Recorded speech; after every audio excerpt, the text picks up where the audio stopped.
قربانی کب کرنا چاہیے اور کن دنوں میں قربانی ہوتی ہے۔ قربانی کے کتنے دن ہیں؟ قربانی کے کل ملا کر 4 دن ہیں۔ ایک تو قربانی کا دن جس کو یوم النحر کہتے ہیں، اور اس کے بعد 3 دن ایام التشریق کے، امام شافعی وغیرہ اس کے قائل ہیں، اور اس کے لیے حدیث بھی دلیل میں ہے۔ بعض علماء نے کہا کہ نہیں، قربانی کے صرف 3 دن ہیں، یعنی ایک عید کا دن اور اس کے بعد 2 دن۔ تو بہرحال اس میں اختلاف ہے، آدمی اگر اختلاف سے نکلنا چاہتا ہے تو وہ قربانی کے دن اور اس کے بعد کے 2 دنوں کے اندر قربانی کر لے تو اختلاف سے نکل سکتا ہے۔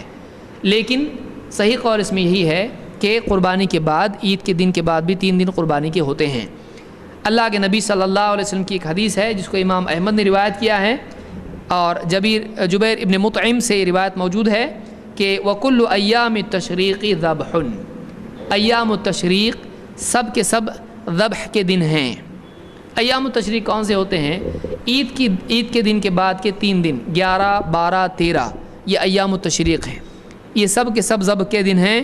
یہ اللہ کے نبی صلی اللہ علیہ وسلم کی حدیث سے ثابت ہوتا ہے۔ بعض صحابہ کا بھی اس کے مطابق فتویٰ ہے، حضرت علی وغیرہ سے بھی اس بارے میں روایت آئی ہیں۔ تو یہ مسند احمد کی حدیث ہے جس سے معلوم ہوتا ہے قربانی کا دن اور اس کے بعد کے 3 دن، یہ 4 دن قربانی کے ہیں۔